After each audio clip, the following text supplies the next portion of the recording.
Bonjour, bienvenue dans la seule pépinière paysagère en permaculture du Languedoc.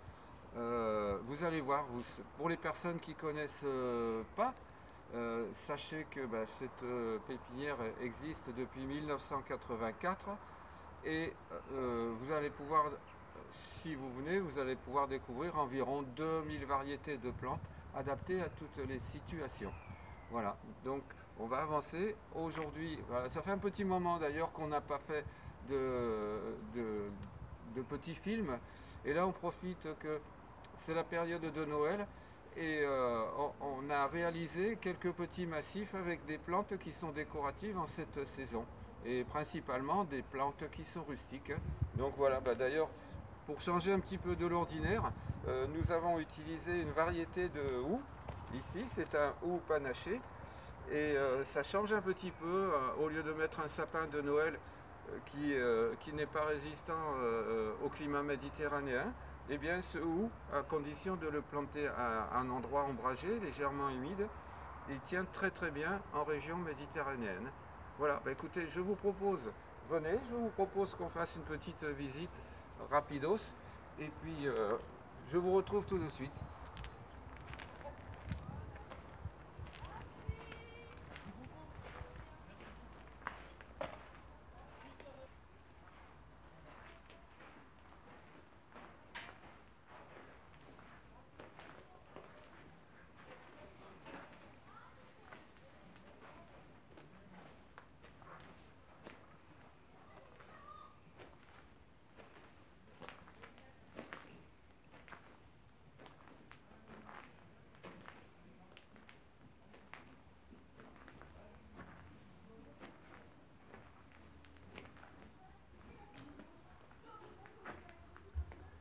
Voilà, écoutez, je ne me suis pas présenté quand même, hein. Je suis Éric Dubois, consultant paysagiste et environnemental, et c'est mon épouse qui est en train de filmer, Miguelita Dubois, qui, elle, est la gérante de la pépinière. Voilà, donc vous voyez une partie de la pépinière. Sachez que l'ensemble de la pépinière fait à peu près 1 hectare. Donc celles qui ne sont jamais venues, prévoyez une petite heure quand même pour pouvoir visiter toute cette pépinière. Voilà.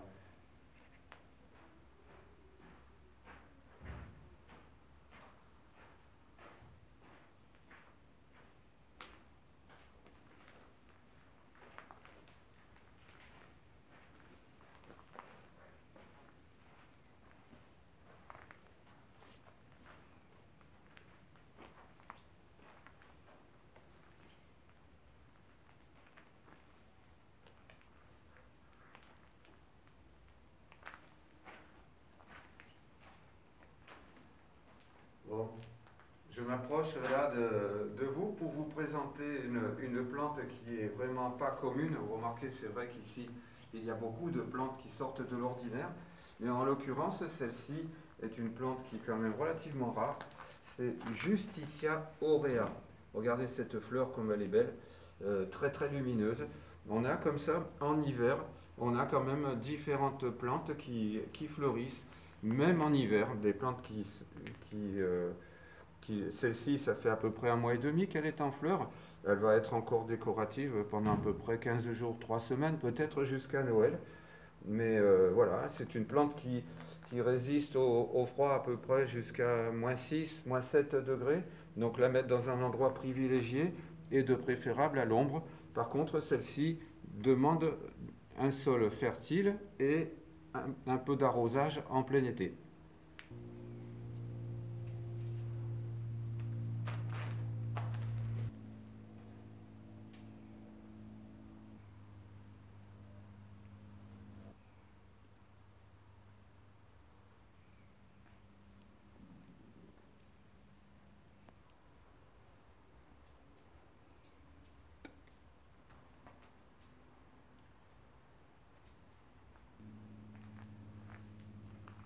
Voilà, donc vous avez vu quelques petites images de plantes fleuries en cette saison.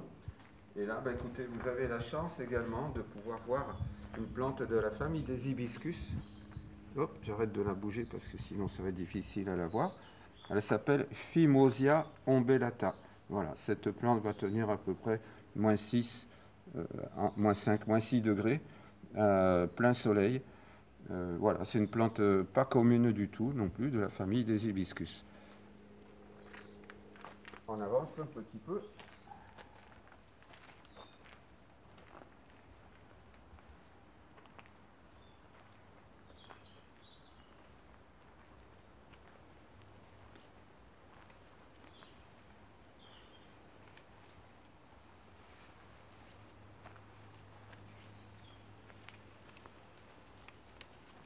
Donc en cette période-là, il est intéressant d'avoir dans son jardin des arbustes, des plantes, avec des fruits décoratifs. En l'occurrence, là, ben, vous avez le fruit du Photinia cerulata. C'est un petit arbre qui arrive quand même de la taille d'un magnolia en grandissant. C'est un arbre qui peut durer plusieurs centaines d'années. Et quand il vieillit, il a son tronc qui se torsade. Il est vraiment très très très beau. Il fait des fleurs en ombelles blanches au printemps. Et donc en hiver, vous avez comme ça ces fruits qui apparaissent et l'intérieur des feuilles qui rougit. Donc c'est très très très décoratif. Voilà. À côté, nous avons Fatsia japonica. Voilà. Donc lui a ses fleurs blanches, comme un feu d'artifice un petit peu. Ça va tenir à peu près 15 jours, 3 semaines. Un feuillage vert persistant. Et ensuite, il va y avoir des boules noires qui vont arriver, qui vont être également décoratives. Alors, sachez qu'ici, on est en permaculture. Vous voyez, il y a des taches qui sont sur le feuillage. Pas de souci. C'est simplement que les derniers arrosages que nous faisons, l'eau des forages est un petit peu plus chargée en argile et en calcaire, ce qui fait que ça tache un petit peu les feuilles. Mais c'est tout à fait normal, pas de souci.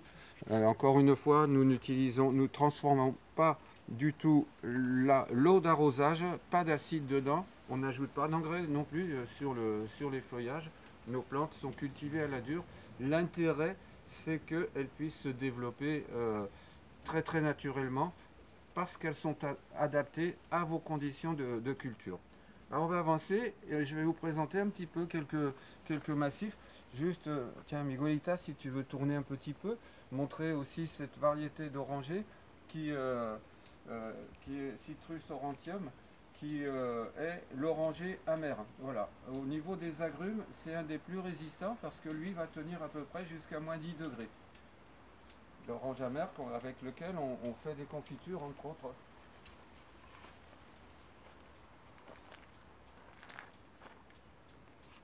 Voici un exemple de massif qui peut être réalisé chez vous avec des plantes qui sont de couleurs différentes, avec des fruits. Hein. Donc là, on le retrouvera tout à l'heure. Là, c'est le ruscus, celui, le petit hou, le fragon petit hou que nous allons trouver euh, dans nos forêts, dans notre garrigue. Donc, persistant avec ces petits fruits qui sont accrochés sous les phyllodes. Et il y a une déclinaison de feuillage argenté. Là, ici, nous avons le Viburnum lucidum à cet endroit-là. Donc lui, ce sont ces feuilles anciennes qui rougissent très fort et qui vont rester décoratives pendant tout l'hiver. Ensuite, là, nous avons un Cotoneaster franketti avec ses petites feuilles rosissantes. Et là, il n'a plus de fruits parce que les oiseaux les ont mangés. C'est aussi ce qui est intéressant d'avoir des arbustes qui font des fruits, c'est que ça permet de nourrir les oiseaux également en hiver. Petit Albertiana conica, celui-ci à mettre vraiment dans des endroits très humides, pas forcément adaptés au climat méditerranéen. Il va tenir, mais dans un contexte d'hygrométrie suffisante pour que quand même il puisse se développer. On l'a mis parce que c'est Noël et c'est donc le petit sapin de Noël qui pousse extrêmement lentement. Là, ce sont des Mahonia sinensis, donc de Chine, Alors encore une fois, eux sont en fleurs là en cette saison. Ensuite vont apparaître des fruits qui sont bleu, violet foncé, très très décoratifs, qui vont rester aussi jusqu'au mois d'avril dans la décoration. Voilà. Nandina domestica, on en verra d'autres tout à l'heure. Également, encore un fruit asiatique, une plante asiatique. Et sans oublier les graminées. Alors les graminées, c'est, je ne sais pas si vous le savez, mais ce sont mes chouchous. Ces plantes-là, ben, je les adore parce qu'elles ont beaucoup d'élégance. Elles sont juste un petit coup de vent, elles vont bouger. Et puis là maintenant, ben, elle est en train de se sécher. Son feuillage qui va devenir un peu orangé, un peu couleur paille. Et ces anciennes inflorescences qui étaient roses cet automne, et bien maintenant elles deviennent couleur paille un petit peu. Mais ça donne beaucoup d'élégance dans un massif. Les graminées, on ne les taillera qu'à la fin de l'hiver, au moment où la végétation repart. Voilà. Bien, ben, dans cette composition, ben voilà, tout à l'heure je vous présentais ces graminées. En fait, nous on leur a donné un nom, ce sont les caresses érotiques. Voilà, je vous laisse lire comment on décrit ces caresses érotiques. C'est un petit jeu de mots, mais ça représente bien ce que veulent dire ces graminées. Voilà. Si tu avances, si tu veux. Voilà, donc là maintenant, ici nous avons du Pittosporum, c'est une variété de Pittosporum, Truncatum variegatum. Donc le fait d'utiliser comme ça des feuillages panachés argentés également sont intéressants. On retrouve ici le fragon petit hou. Là c'est un abélia qui fleurit lui pendant tout l'été. Et quand arrive l'automne aussi, ces feuilles, ces petites feuilles de l'intérieur rosissent. Voilà. On dit qu'il est semi-persistant, il va tomber des feuilles. On n'oublie pas des plantes qui ont fleuri déjà pendant quasiment tout l'été et qui sont encore en fleurs.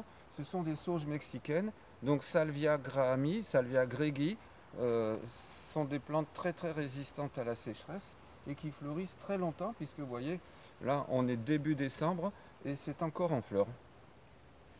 Voilà, donc derrière cette salvia, nous avons ici Aucuba crotonifolia, qui est un arbuste d'ombre. Et vous voyez, son feuillage est éclaboussé de jaune sur un vert foncé. Plante très très résistante également, pas gourmande en arrosage.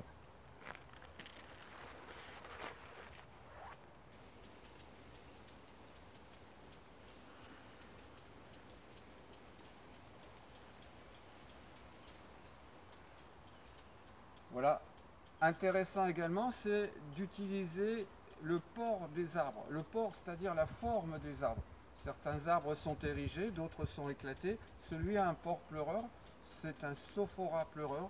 Donc ces ramifications sont très intéressantes également pendant la période hivernale. Donc il faut considérer ça justement. C'est dans un jardin, on ne va pas considérer uniquement que les inflorescences, on va considérer également le port des arbres et puis surtout, eh bien, on ne va pas faire un jardin qui va être beau qu'au printemps. C'est vrai que la plupart du temps, on trouve des fleurs et beaucoup de plantes au printemps, seulement elles sont décoratives qu'au printemps ou un petit peu en été. Et puis après, eh bien, c'est plus très décoratif. Dans un jardin, il faut vraiment penser à utiliser ces plantes de façon à ce qu'aux alentours de Noël, ce soit décoratif.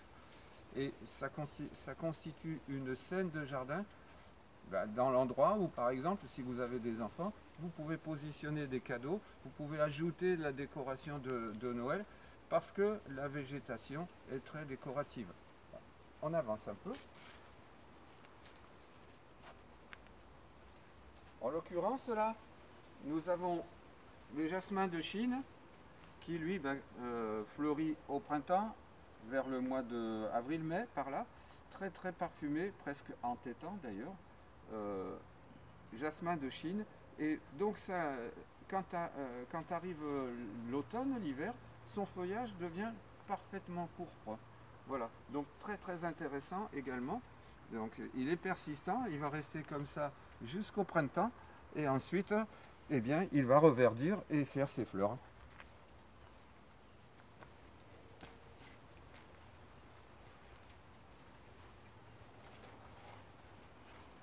On a mis un exemple là de plantes couvre-sol qui ont aussi un intérêt décoratif en cette période. Et là, on retrouve ici Nandina domestica, l'arbousier. Alors lui, il commence à faire ses fleurs là maintenant. Par contre, les fruits ont été mangés par les oiseaux. En fait, notre pépinière, eh bien, c'est une caverne d'Ali Baba des plantes. Et il y a beaucoup d'animaux, donc entre autres des oiseaux, des écureuils, etc. Ce qui fait que, eh bien, on n'a pas toujours des fruits qu'on voudrait avoir systématiquement.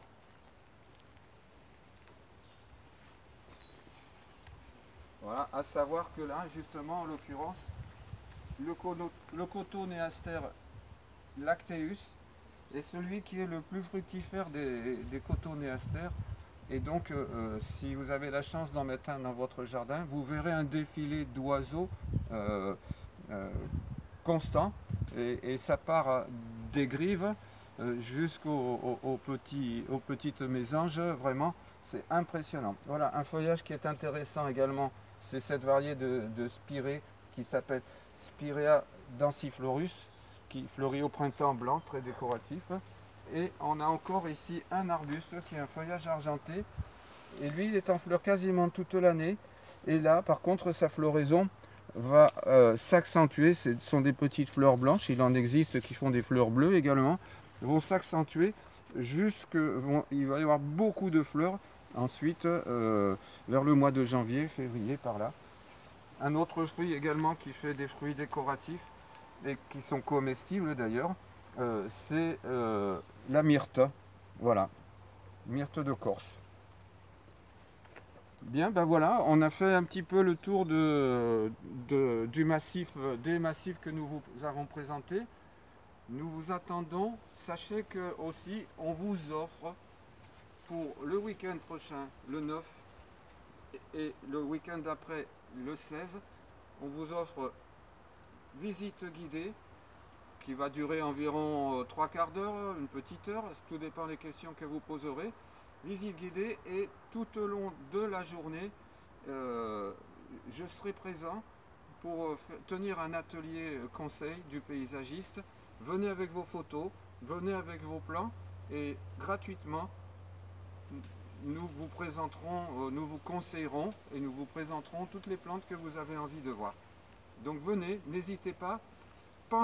Surtout pensez à faire des cadeaux utiles et naturels.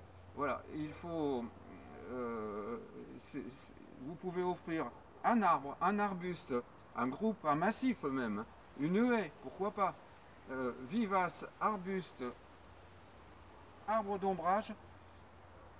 N'hésitez pas, venez nous voir. Faites encore une fois, pensez à faire des cadeaux qui soient naturels. Et puis surtout, peu d'eau. Attention, c'est maintenant qu'il faut planter. On est en bonne saison pour planter tous ces végétaux. Je vous dis à très bientôt. Bye bye.